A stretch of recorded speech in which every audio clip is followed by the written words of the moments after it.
do I even ask? Talking about the blindfold, right? Well, I'm trying to get into the mind of an NHL referee, like the one in Dallas tonight. Like, I mean, if you can somehow get away with calling a major and then reducing it to a minor because you think you missed something originally, instead of calling the GD retaliatory call alone, then I gotta see the complexities of what it's like to wear the zebra outfit. Preds lose 4-3 to the Dallas Stars Wednesday night inside American Airlines Center in Dallas, Texas. You know what? I'm not going to break down this game goal by goal, big play by big play. It doesn't deserve it. This team never had any momentum. The Stars took a lead, the Preds tied it. The Stars took another lead, and the Preds tied it. They could never take the lead and set their own tempo. I will point out that this was the Preds and Stars first meeting since November 10th when the Preds beat them 4-2, and it's just a little bit over 2 weeks away from these teams meeting when Rene gets his jersey retired. You better play better for that night, guys. No shots on goal for either team as the Preds are trying to create some semblance of momentum, but I will give them credit that they were getting chances because the Stars had to block 5 shots in that period. A little bit later, early in the first period still, in the corner behind Ottinger's net in the Dallas Stars zone, Yakov Trenin gets his elbow up, and it probably goes up a little more than he would have liked on a follow-through on a hit on Klingberg on the board, and there's no call, and Jamie Benn is ticked off about it, and he doesn't give the refs enough of a chance to call something, even though they didn't, and Jamie Benn is the one who gets the retaliatory penalty called on him at first. And that was all it seemed it was going to be, was the Jamie Benn retaliatory. But then they called a 5-minute major on Trenin after all, and all of us in Preds Nation were like, what gives?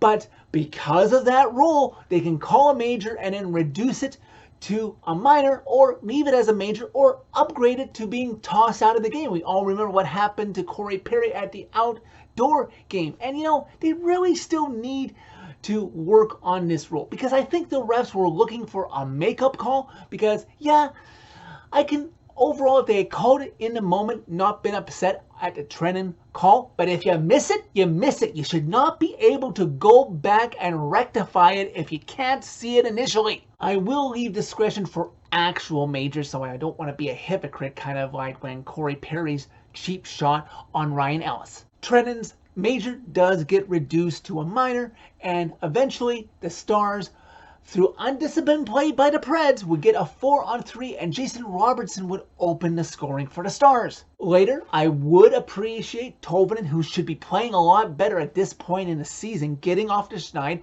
getting his 7th goal of the season, and former Pred Ryan Suter was the one who provided the screen in front of his goalie so he couldn't see it, tying this game at 1. What have I said plenty of times this season? Most often when the Preds lose a game, you can't create any momentum when you are having a parade to the penalty box. And sure, the Preds 5-on-3 that they had to kill off in the second period didn't cost them, but it wasted their time in their defensive zone when they should have been attacking in the Stars' offensive zone. All the major categories the Preds lost in tonight. They were 0 for 4 on a power play, and they were a pathetic 66% on a penalty kill. Not good enough, and they were taking stupid, chintzy stick fouls that were deserved as their penalties punishments. One thing I noticed in the second period when the TNT broadcast mentioned that Sergei Zubov, former Dallas Stars defenseman, had had his number retired by the Stars organization, and they showed the rafters of the American Airlines Center. Oh, would you look at that? A lot of division and conference banners along with the retired jersey numbers. Could we stop already with the Pred banner jokes? And while I'm on the topic of the TNT broadcast crew, I have a lot of respect for them, especially Kenny Albert. He has been broadcasting hockey for a very long time, since the 1990s. He has no excuse not to be saying Ryan's last name Wrong. He is Canadian, not European. Then in the latter half of the second period, over a matter of 3.5 minutes, 4 goals were scored. It was 2-1 Stars. Then on a beautiful goal by Matt Duchene, his 22nd of the season, it was 2-2. Then the Stars took the lead 3-2, and you thought that was going to hold up and be the lead for the Stars heading into the second intermission. But in the dying seconds of the period, Roman Josi does his thing. He creates chances from the blue line in, crashing on the net. He drives into Ottinger's crease, leaves the loose puck there as the herd line swarms Ottinger. Trennan and Sissons whack, whack, whack away, and Trennan ties the game at 3. And what is this? Dallas wants to challenge it. What the hell? If anything, maybe you can get Josi for knocking his stick a little bit, but Ottinger was given plenty of time to recover.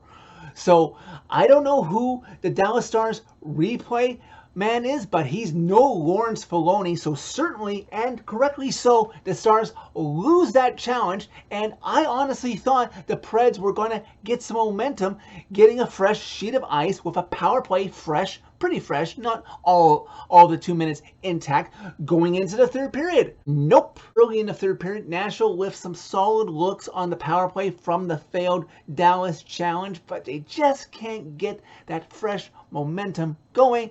And what happens when you can't convert, when you've got a key opportunity to do so? The other team capitalizes. Just over 3 minutes into the third period, Josi with a misplay at the Dallas Stars blue line. The Stars go the other way. Raphael on a 2-on-1 gets it over to Glendening, and he makes no mistake, gives the Stars their last lead of the game that the Preds really couldn't overcome. 4-3.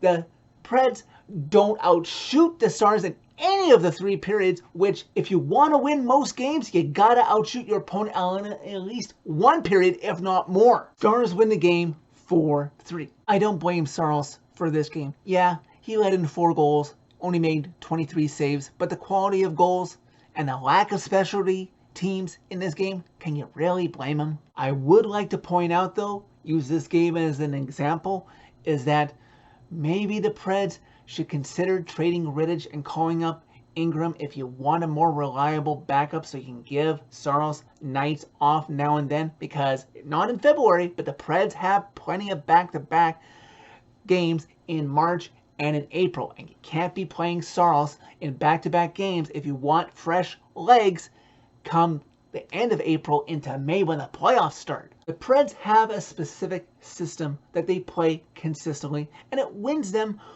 more games than it doesn't. I will give them that. Their system tends to work because they don't have sustained losing streaks. I will give them that. They were rusty coming out of the extended Christmas break due to missed COVID games. I will give them that. And then they started winning.